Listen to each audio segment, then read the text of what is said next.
सरकार आने वाले चुनाव के लिए 70 सीटों पर, जो वर्तमान की 70 सीटें हैं, उन्हीं पर 33% महिला आरक्षण लागू करके चुनाव करा दें। हमारी ये स्पष्ट मांग है। उत्तराखंड के परिप्रेक्ष्य में अगर हम कहें तो केंद्र में जो बिल गिरा वो इस बात का बिल था कि 70 के बजाय 105 करना चाह रहे थे सीटों को, 543 के बजाय 850 करना चाह रहे थे लोकसभा में। वो बिल गिरा है। इस 1 अप्रैल से शराब की 55 नई दुकानें खोली गई और मुख्यमंत्री अपनी पीठ इस रूप में थपथपाते हैं कि हमने राजस्व में वृद्धि कर दी। मैं ये समझता हूँ कि किसी भी सरकार के लिए शर्मनाक बात है कि सरकार शराब का कारोबार करके राजस्व कमाने की सोच रखे। मतलब लोगों को पता लगे कि यहाँ शराब की दुकान है, उसके लिए तरीका क्या अपना गया। बड़े बड़े बोर्ड लगे हैं, शराब पीना खतरनाक है, स्वास्थ्य के लिए हानिकारक है, एरो है, एक एरो बना रखा है, इस तरफ है। मतलब क्या है ये? हमारा सनातन, मेरा सनातन ये कहता है कि अष्टादश पुराणेषु व्यासस्य वचनम द्वयम परोपकाराय पुण्याय पापम पर पीड़नम। हम उस सनातन को मानने वाले लोग हैं। इनके जैसे थोड़ी कि एक तरफ बोलो कि भाई गौ माता की रक्षा करना है और बीफ का कारोबार बढ़ाते जाओ। हम इसमें विश्वास नहीं करते। आप सभी को नमस्कार, मैं विशाल शर्मा आपकी गुंज पॉडकास्ट चैनल में आप सभी दर्शकों का पुनः स्वागत करता हूं। आज हम अपने चैनल में आपको एक ऐसे खास मेहमान और एक खास ऐसी सक्सेस से रूबरू कराएंगे जो इस समय पूरे प्रदेश में एक होप के रूप में आप काम कर रही हैं। जैसा नाम है वैसे ही आपका काम है। कांग्रेस के कद्दावर नेता और वरिष्ठ नेता कहे जाने वाले प्रदेश अध्यक्ष गणेश गोदियाल जी आज हमारे साथ हैं। मैं आपका स्वागत करता हूं आपकी गूंज में। मैं गोदियाल जी आपसे एक बात जानना चाहता हूं। 27 का बिंगुल फूक चुका है और भारतीय जनता पार्टी ने भी अपनी कमर कस ली है। तमाम बड़े राष्ट्रीय नेताओं ने यहाँ पर कई रैलियां कर चुके हैं।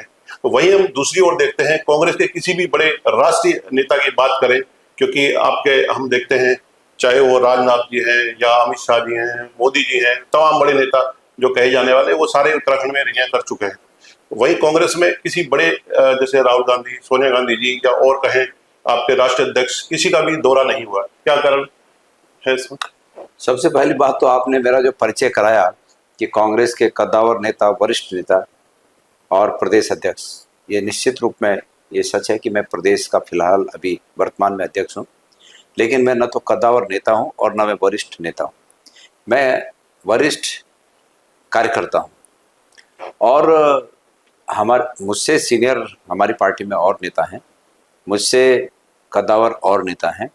तो मैं कद्दावर कहलाकर ये मतलब अपने लिए कद्दावर या बहुत वरिष्ठ इस तरह का मैं नहीं समझता कि मैं कोई इस तरह का नेता हूँ। बहरहाल आपका जो मूल प्रश्न है कि आने वाले विधानसभा चुनाव के परिप्रेक्ष्य में उसको दृष्टिगत रखते हुए भारतीय जनता पार्टी के नेताओं के कदम ताल यहाँ उनके ज़्यादा है अपेक्षाकृत कांग्रेस के। मैं ये मानता हूँ कि केंद्र में बीजेपी की सरकार है और सरकार होने के नाते उनके तमाम मंत्री लोग हैं।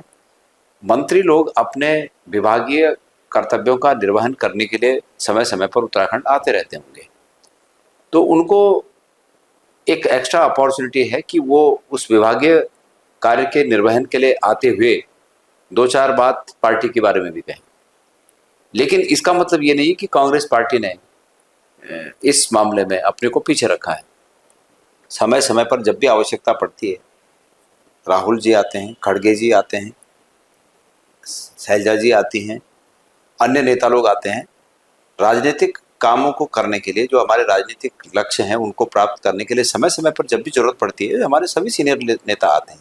इसके अलावा हम लोग को जब किसी विमर्श की आवश्यकता पड़ती है कि हम बैठकर विचार करें, विमर्श करें, तो हम भी दिल्ली जाते हैं, अपने सभी नेताओं से मिलते हैं। तो दिल्ली के हमारे तमाम हाईकमान में जो नेता लोग हैं उनका प्रदेश के प्रत्येक कार्यकर्ता से बहुत गहरा संवाद है। ये तो आपकी और कहीं लेक ऑफ कम्युनिकेशन कहीं नहीं है। यहाँ के मिजाज को, यहाँ की भावनाओं को, यहाँ की अपेक्षाओं को मैं समझता हूँ कि बजाय भारतीय जनता पार्टी के कांग्रेस के केंद्र के नेता ज़्यादा अच्छी तरीके से जानते हैं। ये तो आपकी मानता है अपने को, आप एक आज भी साधारण कार्यकर्ता के रूप में आप मानते हैं और यही कारण है जिस वजह से आप जो है पुनः प्रदेश अध्यक्ष बने हैं। कहीं ना कहीं पार्टी ने, अपने राष्ट्रीय नेतृत्व ने देखा होगा इन सब चीज़ों को और आज आवश्यकता है। मैंने एक बात कहना चाहूँगा, आज विशेष सत्र भी है देहरादून में, वहीं पर भारतीय जनता पार्टी महिला आरक्षण की बात करती है, महिलाओं की फैसिलिटी देने की बात करती है। और आज जो 105 सीटों को लेकर के बात हो रही है कि यहाँ का जो है 70 की जगह 105 करी जाए, क्योंकि ऑलरेडी हमारा उत्तराखंड कर्जे में है। जाहिर सी बात है, अगर इतने विधायक बढ़ेंगे, 35 विधायक का लोड कहीं ना कहीं फिर से प्रदेश पे पड़ेगा। ऑलरेडी इतना सारा लाइबिलिटी में चल रहा है उत्तराखंड। तो आपको कहीं ऐसा नहीं लगता कि आरक्षण देना तो इन्हीं 70 विधानसभा में कुछ ना कुछ 30%, 33% जो भी महिला आरक्षित सीट करनी चाहिए, क्यों अननेसेसरी इस पे लोड डाला जाए? इसमें क्या कहती है कांग्रेस? देखिए, आपको हमारा मत तो आपके चैनल में तो मैं अभी बोल रहा हूं, पर इससे पहले भी मैंने जगह जगह जो बातें कही हूं आपको पता ही होगी।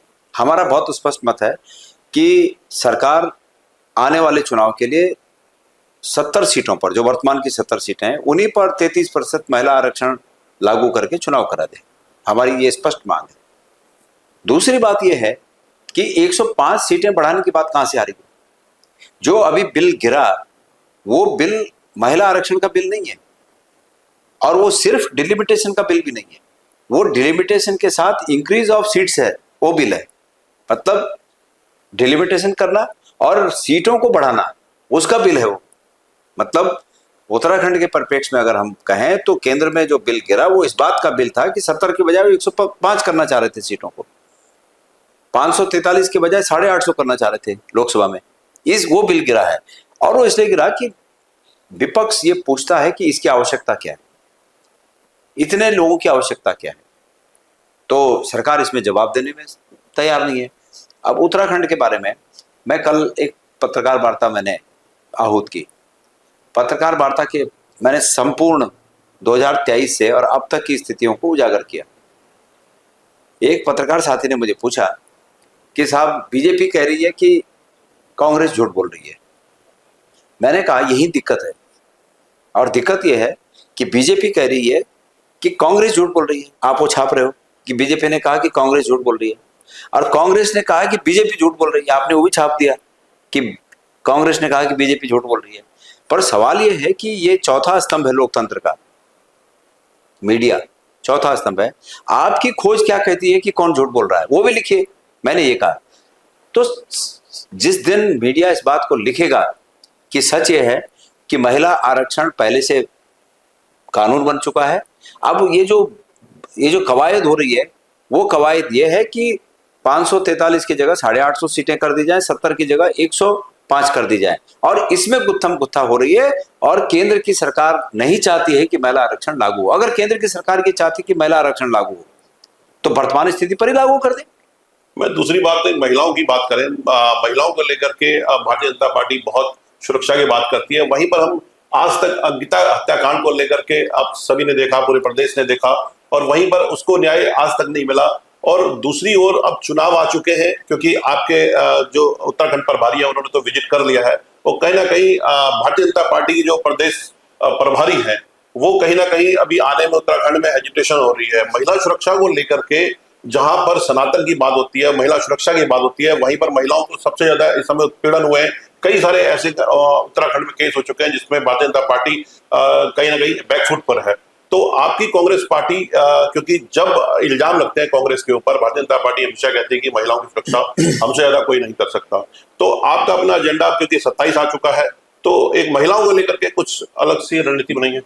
देखिए, हम ये स्पष्ट है कि महिला सुरक्षा के मामले में हो या किसी भी विषय के मामले में हो, इस सरकार का मकसद सिर्फ अपने हितों की साधना करना है। ये जनता के हितों के साथ इनका कोई लेना देना नहीं है। अंकिता भंडारी हत्याकांड का आपने जिक्र किया, यही लाल कुआं में इस तरह के महिलाओं के साथ दुर्व्यवहार की घटना भारतीय जनता पार्टी के नेताओं ने की। अल्मोड़ा में इस तरह की घटनाएं हुई, पूरे प्रदेश में इस तरह की घटनाएं भारतीय जनता पार्टी के पदाधिकारी कर रहे हैं। बीजेपी ने उनके खिलाफ कोई कार्रवाई नहीं की, सरकार ने उनके खिलाफ कोई कार्रवाई नहीं होने दी। किसानों की हत्या, आत्महत्या, ये सब मामले हैं। लॉ एंड ऑर्डर का मामला है। कल ही देहरादून में आपको पता है कि बार के लिए 11 बजे का समय है, 11 बजे का समय है कि भाई बंद हो जाएगा, और 12:30 बजे एसपी एक बार पे रेड करते हैं और पता चलता है कि वहां आईजी बैठ के पी रहे हैं, और इतना बड़ा उसके बाद सब कुछ छप गया। और अब सरकार क्या कर रही है? मैंने ये कल देखा कि पुलिस के मुखिया ने दोनों को कहा है कि वो अपना अपना पक्ष रखें, बात करें। सवाल यह है कि दोनों क्या पक्ष रखेंगे? दोनों तो सरकार के अंग हैं। अगर मुखिया को हकीकत पता करनी है तो तत्काल उस होटल के सीसीटीवी फुटेज कैप्चर किए जाने चाहिए थे। हर एंगल का सीसीटीवी फुटेज ले लेना चाहिए था, हर कैमरे का ले लेना चाहिए था, ताकि भाई सच्चाई पता लग सके। लेकिन ये जो है सब कुछ वो इसलिए हो रहा है कि मुख्यमंत्री इन लोगों का अपने राजनीतिक हित में उपयोग करते हैं। आईजी जो है, स्पष्ट रूप में आईजी गढ़वाल मुख्यमंत्री का राजनीतिक कार्यकर्ता बना हुआ है। ये आपके यहाँ के एसएसपी अभी कुछ दिन पहले जो फैक्ट्री के प्रकरण में और दूसरे प्रकरणों में, एक तरफ फैक्ट्री के प्रकरण में मदरसन जो कंपनी है, तो फैक्ट्री के प्रकरण में आप बीजेपी के पदाधिकारियों को संरक्षण दे रहे हैं, और कांग्रेस के लोग अगर एजिटेशन में उन गरीब और मजबूर लोगों के साथ अगर साथ दे रहे हैं तो उनको आप बंद कर रहे हैं। ये छोड़िए, ये भी छोड़िए, यहाँ के एसएसपी राजनीतिक लोगों को, विरोधी विचारधारा के लोगों को पटा कर और जो नहीं पढ़ता उसको धमकी देकर मुख्यमंत्री से मिलाने ले जा रहे हैं कि आप बीजेपी में शामिल हो जाइए। क्या है सब? अच्छा, ये आपके माध्यम से मैं एक चीज कहना चाहता हूँ, ये अधिकारी, ये इन अधिकारियों के नामों के नीचे रेखाएं पड़ रही हैं, रेखांकित किया जा रहा है इनको कि ये वो लोग हैं जो वास्तविक रूप में जब ये लोग सर्विस में आते हैं और संविधान के प्रति अपनी कस्में खाते हैं, उन कस्मों को तोड़कर ये लोग राजनीति के वो बने हुए हैं, मतलब एजेंट बने हुए हैं और जनता का लहू पीने वाले बने हुए हैं, तो इनको माफ नहीं किया जाएगा। अच्छा, मैं एक बात जानना चाहता हूं कि क्या कांग्रेस में इस समय जो आवश्यकता लग रही है भीष्म पितामह के रूप में कार्य करने के लीडर की, हमने आपके सीनियर लीडर हरीश रावत जी से भी बात करी थी इस बारे में, उन्होंने भी खुद इस बात को स्वीकार करा था कि ये बहुत अंतिम मौका समान है 27 का। अगर अभी भी हम एकजुट होकर के हमने चुनाव नहीं लड़ा तो शायद दोबारा ऐसा मौका न मिले। आप उसके लगातार फील्डिंग आप कर रहे हैं, काम कर रहे हैं। वहीं पर बीच में हमने देखा था शायद कुछ किसी वजह से नाराज भी थे, तो क्योंकि अब समय को बहुत ही कम बचा है, पिछली बार भी आपकी सरकार आते आते रह गई थी। जनता की जो होप है, हम जनता के बीच में कई बार बात करते हैं तो बोलते हैं यार विकल्प क्या है, क्योंकि वहीं भारतीय जनता पार्टी के अगर विकल्प की बात करें तो कांग्रेस है उत्तराखंड में, भाई थर्ड फ्रंट तो कोई ऐसा तीसरा हम कहेंगे बहुत बड़ा मोर्चा कोई है नहीं, यूकेडी उस लेवल पे अभी तक अपने को स्टेबल नहीं कर पाई। तो कांग्रेस क्यों चूक कर रही है? जनता की सिंपैथी होने के बाद भी एक विश्वास क्यों नहीं बना पा रही है दूसरे विकल्प? नहीं, मुझे लगता है कि कांग्रेस ये विश्वास बनाने में सफल हो रही है और मुझे इस बात की खुशी है और मुझे बोलने में कोई इसमें बड़प्पन भी नहीं माना जाना चाहिए। लेकिन मैं इस बात को बहुत विश्वास के साथ कह रहा हूं कि हम सब लोगों ने, कांग्रेस के सभी लोगों ने, आपने एक भीष्म पितामह वाली बात कही, फिलहाल कांग्रेस पार्टी में भीष्म पितामह का रोल के लिए कोई जगह ही नहीं है। हम सब जो हैं 5-6, हम सब जो है अपने अपने अपने स्तर पर सब लोग अर्जुन युधिष्ठिर, हाँ, भीष्म पितामह, सब लोग हम लोग जो है एक साथ लड़ रहे हैं। पर हम इस बात को कहने में हमें हिचक नहीं है कि हम सब लोग मिलकर लोगों के मन में, आम लोगों के मन में इस बात को स्थापित करने में सफल हैं अभी तक कि बदलाव होना चाहिए। उत्तराखंड में, मैं जरा रोकूंगा, बदलाव होना चाहिए, ये अमूमन लोगों के मन में है। बिल्कुल, ये आपकी बात को मैं स्वीकार करता हूं कि अब इससे आगे बढ़कर हम सब लोग ये प्रयास करें कि आगे बढ़कर अब ये बात हो कि बदलाव तो होना चाहिए और विकल्प कांग्रेस ही है। कांग्रेस, तो हम पोलाइटली, विनम्र होकर जनता के सामने जाएं और जनता से हम वादा करें और जनता को ये विश्वास दिला पाएं हम सब कि जिन जिन कमियों को हम उजागर कर रहे हैं, आज हम सरकार की जिन जिन कमियों को उजागर कर रहे हैं, महिला सुरक्षा की बात आपने कही, हम इस कमी को उजागर कर रहे हैं, युवाओं की बेरोजगारी की बात आपने कही, हम इस कमी को उजागर कर रहे हैं, भ्रष्टाचार की आपने बात कही, हम उस कमी को उजागर कर रहे हैं, अवैध खनन की आपने हम बात करते हैं, हम इस कमी को उजागर करते हैं, शराब के कारोबार को बढ़ाने की सरकार की जो कोशिशें हैं उसकी हमने बात कही। इन सब चीजों को हम जो कहते हैं उसको आप याद रखिए और हम जिस दिन सत्ता में आएंगे हम इन चीजों को ठीक करेंगे। आपने शराब की बात करी, तो हम इसको ठीक करेंगे। तो जिस दिन हम विनम्रता से लोगों को विश्वास दिला पाएंगे कि कांग्रेस इसको कर देगी, निश्चित रूप में लोग हमें लाएंगे। ये अच्छी बात है, आप स्वीकार कर रहे हैं। यही बड़प्पन होता है कि भाई कहीं ना कहीं तो देखिए कमियां रही होंगी, तभी आप 22 में नहीं आ पाए और 27 में शायद उस कमियों को आप दूर करने का प्रयास कर रहे हैं। मैं एक बात जानना चाहता हूँ, उत्तराखंड छोटा सा प्रदेश है और नशा मुक्त की बात होती है, नशा हमेशा सरकार बोलती है कि हम जीरो टॉलरेंस और नशा मुक्त प्रदेश बनाएंगे। कुमाऊं में 30 से 35 नए 55 ठेके खुले हैं। 55 ये नशा बढ़ेगा या कम होगा? वहीं पर आपके हरीश रावत जी के ऊपर जब सरकार थी और मुख्यमंत्री थे तो इल्जाम लगा था कि उनके ब्रांड उन्होंने लॉन्च करा, और वहीं पर हम वर्तमान में स्थिति देखें, नशे में घर घर शराब तो था ही था, ये ड्रग्स, सूखा नशा, तमाम युवा जो है कहीं ना कहीं से पीड़ित है। इसको लेकर के कांग्रेस का कोई क्योंकि ठोस प्लान, भारतीय जनता पार्टी तो अपने पूरे टर्म लगभग खत्म ही हो चुके हैं, थोड़ा सा टाइम बचा है, तो कांग्रेस इन नशा मुक्त उत्तराखंड, बेरोजगारी मुक्त उत्तराखंड के लिए कोई ठोस रणनीति लेके आएगा? युवाओं को बड़ी होप है इस चीज से। मेरी बात यह है कि सबसे इसमें महत्वपूर्ण बात यह है कि इस 1 अप्रैल से शराब की 55 नई दुकानें खोली गई और मुख्यमंत्री अपनी पीठ इस रूप में थपथपाते हैं कि हमने राजस्व में वृद्धि कर दी। मैं ये समझता हूँ कि किसी भी सरकार के लिए शर्मनाक बात है कि सरकार शराब का कारोबार करके राजस्व कमाने की सोच रखे। सरकार शराब का कारोबार करके यदि राजस्व कमाने की सोच रखती है तो इसका सीधा सीधा मतलब ये है कि सरकार अपने लोगों को नशे में धकेल रही है। बिल्कुल, ये सरकार का लक्ष्य नहीं होना चाहिए कि हम शराब से राजस्व कमाएं। सरकार का लक्ष्य ये होना चाहिए कि हम भ्रष्टाचार पर अंकुश करके राजस्व बढ़ाएं। ये सरकार का प्रयास होना चाहिए। पर अफसोसजनक बात है कि इस प्रदेश में धामी जी की सोच ये है कि हम शराब का कारोबार बढ़ाकर राजस्व बढ़ाएं। ये अफसोसजनक है।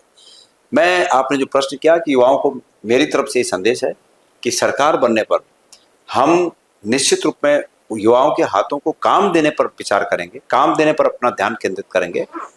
पहले के जमाने में मद्य निषेध एक विभाग हुआ करता था, मद्य निषेध, वो प्रचार प्रसार करते थे कि भाई शराब मत पीजिए। अब मैं अभी देख रहा था कल यहीं पर आते हुए,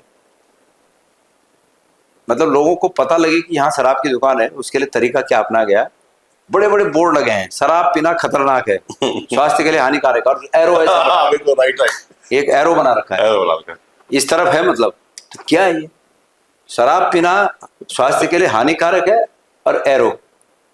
तो ये सरकार की सोच को प्रदर्शित करता है। यूथ की एक बड़ी शिकायत है वर्तमान में जो स्थिति है। मुझे पूरा कहने दीजिए। तो ये सोच है सरकार की। तो हमारा ये कहना है कि ये बहुत गंभीर बात है, और गंभीर बात यह है कि प्रदेश में एक दारू का ही नशा नहीं है, जवाबदेह पदों पर बैठे हुए लोग, दूसरा जो नशा होता है उसको कुछ मेरे ध्यान में नहीं है कौन सा नशा होता है, ड्रग का नशा, ऐसा अमूमन मैंने कई परिवार देखे बर्बाद हो गए। हर दूसरा बच्चा, कहाँ है सरकार, कहाँ है सरकार? सरकार नाम की चीज नहीं है। तो सरकार को इस पर ध्यान देने की आवश्यकता है। आपने एक और बात कही, हरीश रावत जी के समय में एक ब्रांड, कोई नाम डेनिस कुछ इस टाइप का कुछ था ब्रांड। मैं आपसे प्रश्न पूछता हूँ, या आलोचक जो हैं इस बात के, उनसे भी प्रश्न पूछता हूँ कि शराब के जितने नाम होंगे, जितने ब्रांड होंगे, जितने, वो कभी ना कभी आए ना। ठीक है, ये ब्रांड हरीश रावत जी के समय आया, पर हरीश रावत जी ने 100-200 दुकानें तो नहीं खोली ना। जो दुकानें थी उतने में, उसी में जितने वो ब्रांड चल रहे थे, जितने नाम चल रहे थे, उसमें एक नाम और आया, यही तो हुआ ना। बिल्कुल। लेकिन अगर ये अपराध है कि एक नया ब्रांड आया, तो इसका मतलब फिर वो सब अपराधी हैं जो आज तक के ब्रांड जिन के टाइम में आए, वो फिर सब अपराधी हैं। तो ब्रांड आना कोई अपराध नहीं माना जा सकता। ये अपराध है कि आप शराब का प्रचलन बढ़ाने के लिए जगह जगह सुविधाजनक स्थिति में शराब पहुंचा रहे हैं कि लोगों को दूर न जाना पड़े। माना किसी घर में कोई शराबी व्यक्ति है, मैं उदाहरण दे रहा हूं, उसकी पत्नी, बच्चे सब प्रताड़ित रहते हैं कि भाई घर का मुखिया शराब पीता है। कहीं ना कहीं अब अगर यहाँ से, मैं जिस जगह हम बैठे हैं, इस जगह पे कोई इस तरह की बात हो कि कोई इस जगह के किसी घर का मुखिया शराबी हो माना, और उसको शराब पीनी है, और शराब की दुकान पहले कहाँ थी? हल्द्वानी में, 7 किलोमीटर 6 किलोमीटर दूर थी। अब वो बहुत मुश्किल से ही वहां जा पाएगा। बिल्कुल। लेकिन अब उसकी सुविधा के लिए ये बगल में खोल दिया, जहां का मैं कल जिक्र कर रहा था कि शराब पीना हानिकारक है, इधर को तो मॉल खुल गए, दुकानें ही नहीं, मॉल खुल गए शराबों के। तो सुविधाजनक बना दिया, तो वो ज्यादा पिएगा कि नहीं पिएगा? तो सरकार की कोशिश है कि ज्यादा पियो, घर घर में नशा, घर घर में नशा जाए और सरकार को पैसा मिले। ये खतरनाक बात है। अच्छा, इसलिए अध्यक्ष जी एक क्योंकि पॉडकास्ट है, मैं आपसे इसलिए पूछ रहा हूँ कि 4-5 यूथ को बड़ी क्वेश्चन है, फिर आपने मुझे इंट्रोडक्शन दे दी कम टाइम में, आंसर ना शॉर्ट में, अच्छे संदेश जाएंगे, रील्स भी आजकल रील का जमाना है। अध्यक्ष जी, मैं आपसे एक यूथ के माध्यम से एक सवाल पूछना चाहता हूँ। इस समय जो भी बेरोजगारी की बात करता है या सरकार के कोई भी ऐसे जो स्कीम्स आती हैं जिसमें युवाओं को नुकसान हो रहा है, या अगर वो रोजगार पलायन किसी की भी बात करता है या घोटालों की बात करता है, तो उस पर तुरंत जो है कहीं ना कहीं उस पर केस लग जा रहे हैं। तो अब मतलब आवाज उठाना हम ये समझें कि बिल्कुल सरकार ने बंद कर दिया, कोई सरकार के प्रति आवाज, कोई सवाल नहीं पूछेगा, सिर्फ सीधा सीधा स्पष्ट शब्दों में कहे कि सरकार से कोई सवाल नहीं करेगा, तो यूथ किससे अपनी बात करेगा? हर बात के लिए कोर्ट तो जा नहीं सकता। तो ये कहीं ना कहीं हिटलरशाही वाला, देखिए, लोकतंत्र में 5 साल में एक बार ताकत जनता के हाथ में आती है, जनता को उस ताकत का सदुपयोग करना चाहिए। ये जो आपने कहा कि थोड़ी थोड़ी बात पर जनता की आवाज को दबाने के लिए, पत्रकारों की आवाज को दबाने के लिए, युवाओं की आवाज को दबाने के लिए सरकार कानून का सहारा ले रही है, उन पर केस दर्ज कर रही है। ये तानाशाही है। जिस देश में, जिस राज्य में तानाशाही आती है वो इसी तरीके से आती है। पहले छद्म राष्ट्रवाद का ढोल पीटा जाता है, छद्म धर्मवाद का ढोल पीटा जाता है, और जब छद्म राष्ट्रवाद और छद्म धर्मवाद के नाम पर कोई सत्ता में आ जाता है, वो उसका लबादा ओढ़कर कोई सत्ता में आ जाता है, तो सत्ता में आने के बाद वो यही सब करता है जो आप जिक्र कर रहे हैं, वो फिर अपनी तानाशाही दिखाता है। तो ये मौका है 2027 में इस तानाशाही से इस प्रदेश को मुक्त करना है कि नहीं, इस भ्रष्टाचार से इस प्रदेश को मुक्त करना है कि नहीं। जहां तक युवाओं की बात आपने कही, मैं इस प्रदेश के युवाओं को एक बात कहना चाहता हूं, एक वादा करना चाहता हूं। जो युवाओं में जो अर्थशास्त्र के स्टूडेंट होंगे वो जानते होंगे, हालांकि मैंने अर्थशास्त्र न तो ज़्यादा मेरी स्टडी है, लेकिन मेरा इस अर्थशास्त्र का, रोजगार के बारे में अर्थशास्त्र का मेरा अपना नियम है, और वो ये है कि रोजगार के अवसर उत्पादकता से पैदा होते हैं। इस प्रदेश में, इस प्रदेश के तमाम संसाधन, चाहे जल संसाधन है, चाहे हमारे टूरिज्म से संबंधित जो संभावनाएं हैं वो संसाधन हैं, चाहे जो भी संसाधन है, हमारे इन संसाधनों का उपयोग रोजगार पैदा करने के लिए होना चाहिए। उसमें अगर केंद्र से भी कभी नौबत आए और केंद्र से भी अगर बिल्कुल सम्मान के साथ सीना खड़ा करके बात करने की स्थिति आए, तो बिल्कुल हमारी सरकारों को करनी चाहिए। हम करेंगे, हम सत्ता में आएंगे, हम करेंगे। हमारा ये वादा है युवाओं से कि हम उनके खाली हाथों को काम देंगे, और ये हम नियम बनाएंगे कि हमारी प्राथमिकता ये रहेगी कि जिन परिवारों में कोई भी सरकारी सेवा में नहीं है, अगर उन परिवारों के लोग काम चाहते हैं, युवा काम चाहते हैं, तो हम प्राथमिकता के आधार पर सरकार के द्वारा नियोजित, सरकार के द्वारा पैदा किया गया रोजगार हम उन्हें दें, और ये हक के तहत हो, ये इसके लिए एक्ट बने, राइट बने कि उनका हक है कि उनको ये रोजगार मिलना चाहिए। तो अगर युवाओं को काम होगा तो निश्चित रूप में नशे के तरफ जो झुकाव होता है उसमें कमी आएगी। ये कारण ये भी है नशा बढ़ने का कि रोजगार नहीं है, फ्रस्ट्रेशन है, तो उस फ्रस्ट्रेशन के लिए नशा होता है शुरुआत में, बाद में वो एडिक्शन हो जाता है, बाद में वो एक मजबूरी हो जाती है कि आदी हो जाता है, आदमी आदी हो जाता है, एडिक्शन हो जाता है। तो इन सब चीजों को सरकार को विचार करके वर्तमान में देख रहे हैं, आज हम 28 अप्रैल आज डेट है, और जैसा कि हम देख रहे हैं पिछले इसी अप्रैल से 15 दिन से घर से बाहर निकलना 9-10 बजे के बाद ही जो है बहुत ही आदमी को लग रहा है कि आप नहीं निकलना बड़ा टफ है। कल वहीं पर दूसरी तरफ इसका मुख्य कारण अगर हम बात करें, आप तमाम हम अपनी कुमाऊं की बात करें, चाहे वो टाला जंगल की बात करें, या चाहे हल्द्वा की बात करें, क्यारी की बात करें, चोरगलिया की बात करें, या प्लांटेशन के नाम पे तमाम हमारे जो हरियाली थी, जंगल है, वो कट चुके हैं।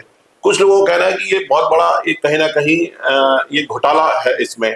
आप जो पर्यावरण हमारा भाई उत्तराखंड हरियाली क्षेत्र था, जंगल ही कट गए, तो आज अप्रैल में ये हाल है, तो कहीं ना कहीं मई जून में जो आदमी बिल्कुल मजबूर हो जाएगा कि वो दिन में घर में रहे, सिर्फ रात को आकर के घर से काम करे। तो इस सरकार इस पे चिंतन क्यों नहीं है, क्यों जंगल कट रहे इतने?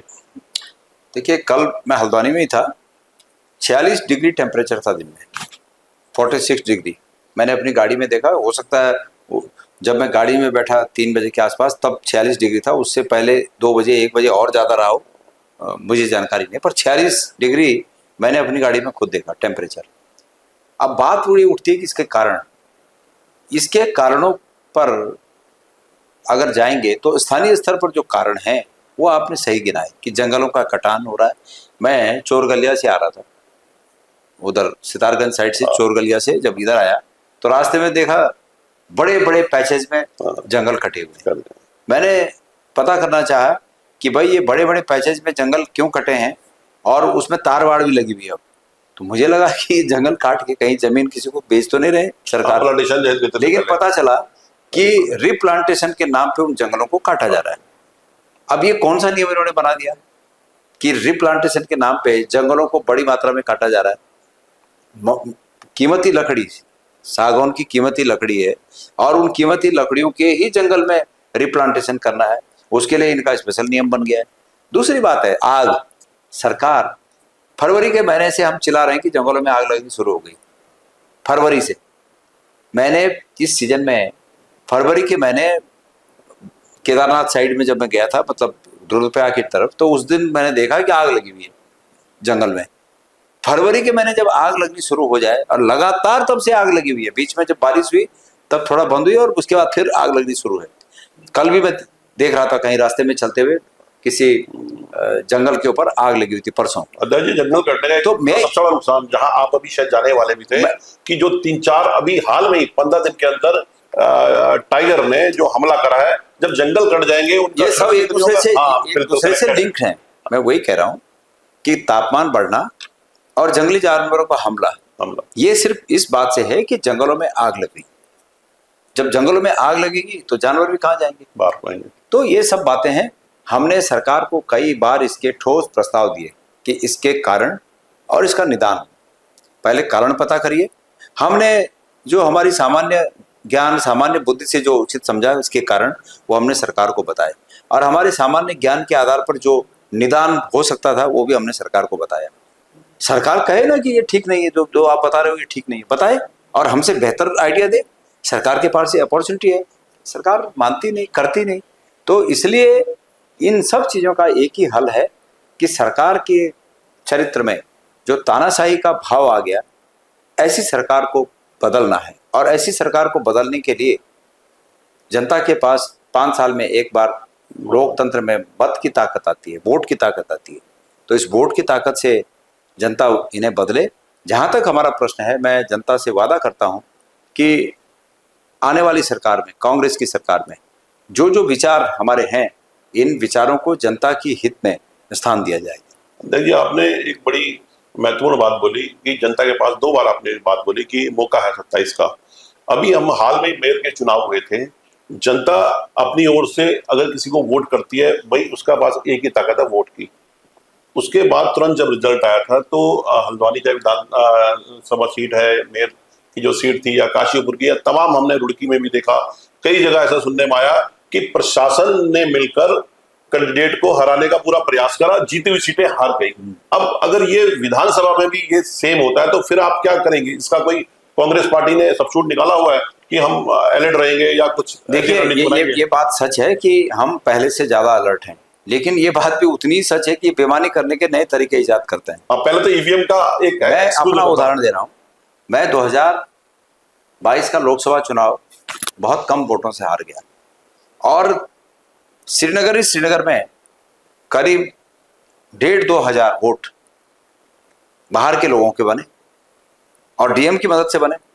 मैंने उस समय के डीएम को ये बात कही कि भाई, माना कोई एमबीबीएस का छात्र, या एनआईटी में पढ़ने वाला छात्र, या डिग्री कॉलेज में, यूनिवर्सिटी में पढ़ने वाला छात्र, वो हॉस्टलों में रह रहा है।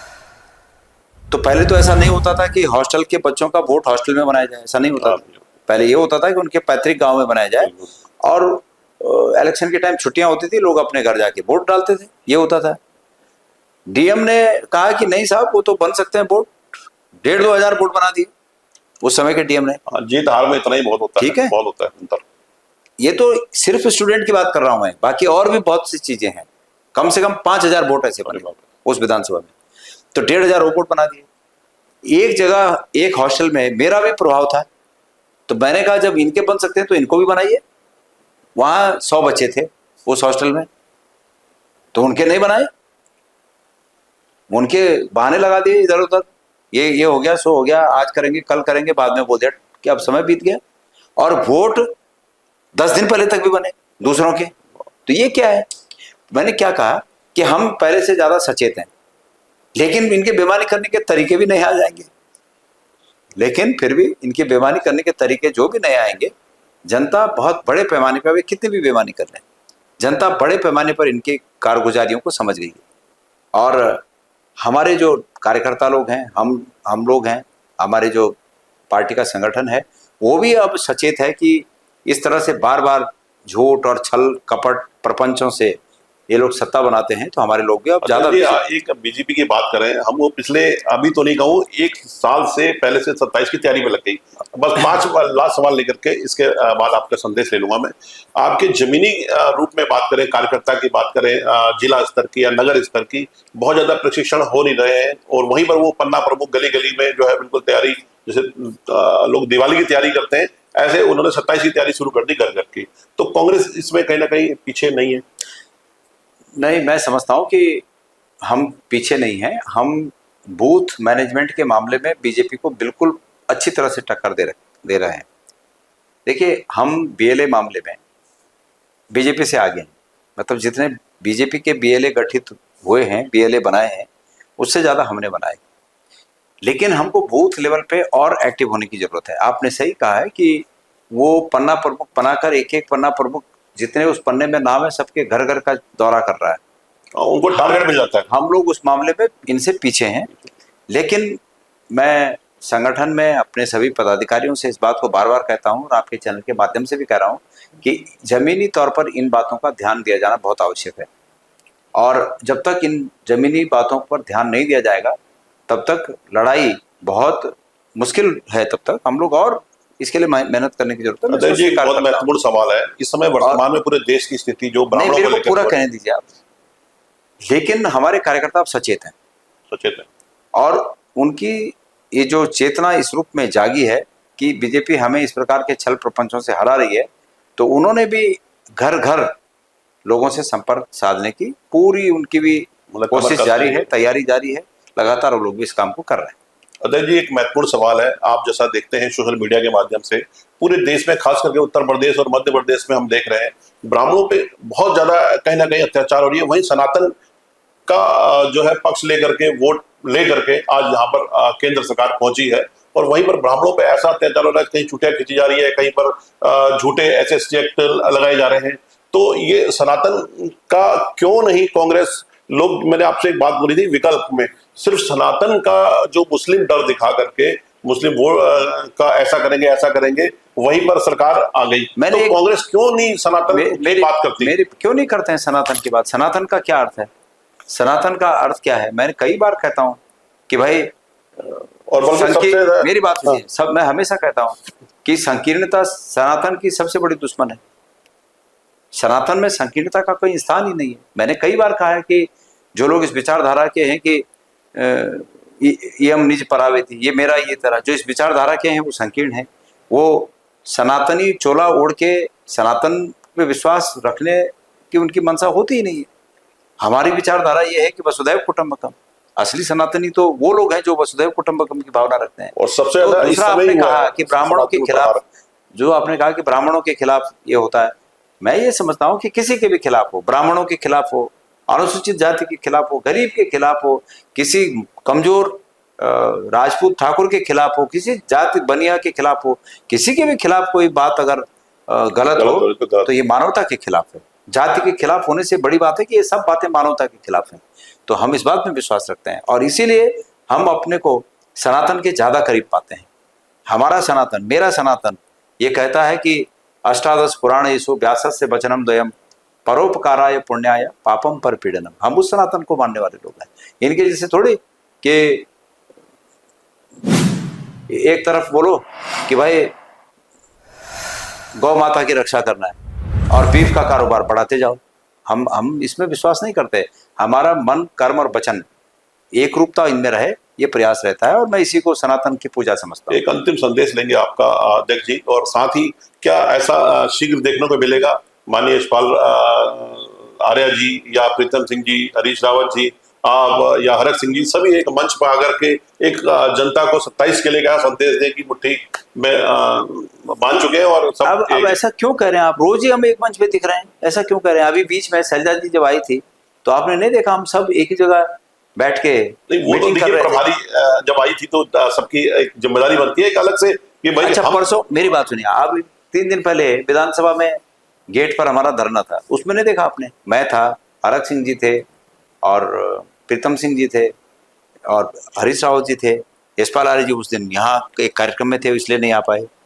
तो रोज ही होते हैं ऐसे। आज हरीश रावत जी अल्मोड़ा साइड में है, आज कुमाऊं दौरे विधानसभा में सत्र होने के कारण आर्य जी और प्रीतम सिंह जी वो लोग वहाँ हैं, मैं यहाँ हूँ। चलो कर बात नहीं, हर एक दिन जब जैसी जरूरत महसूस होती है और जैसी परिस्थितियां पैदा होती हैं उसके हिसाब से कार्यक्रम होते हैं। संदेश देंगे हमारे चैनल के माध्यम से। मैं आपके चैनल के माध्यम से जनता जनार्दन से करबद्ध प्रार्थना करता हूं कि लोकतंत्र में बदलाव बहुत आवश्यक है। लोकतंत्र में ये तो देखा गया है कि सरकारों के चरित्र में तानाशाही आ जाती है, भ्रष्टाचार रग रग में फैल जाता है, लेकिन ये पहली सरकार है कि इतने कम समय में इसमें इतने चरम सीमा पर तानाशाही आई और रग रग में भ्रष्टाचार फैल गया। इस बात को अगर ठीक करना है, इसका इलाज करना है, इस बीमारी को अगर इलाज करना है तो उसका एकमात्र रास्ता बदलाव का रास्ता है। यही मैं आप लोगों से निवेदन करना चाहूँगा। मैं सभी दर्शकों का पुनः धन्यवाद देता हूं। जैसा कि आपने आज हमारे बीच में कांग्रेस के प्रदेश अध्यक्ष गणेश कोदियाल जी को सुना और 27 को लेकर जो रणनीति आपने बताई, और मैं फिर से अपने चैनल के माध्यम से फिर से किसी खास मेहमान और ऐसी मान शख्सियत को आपके बीच में लाऊंगा। तब तक के लिए जय हिंद, जय भारत, जय उत्तराखंड।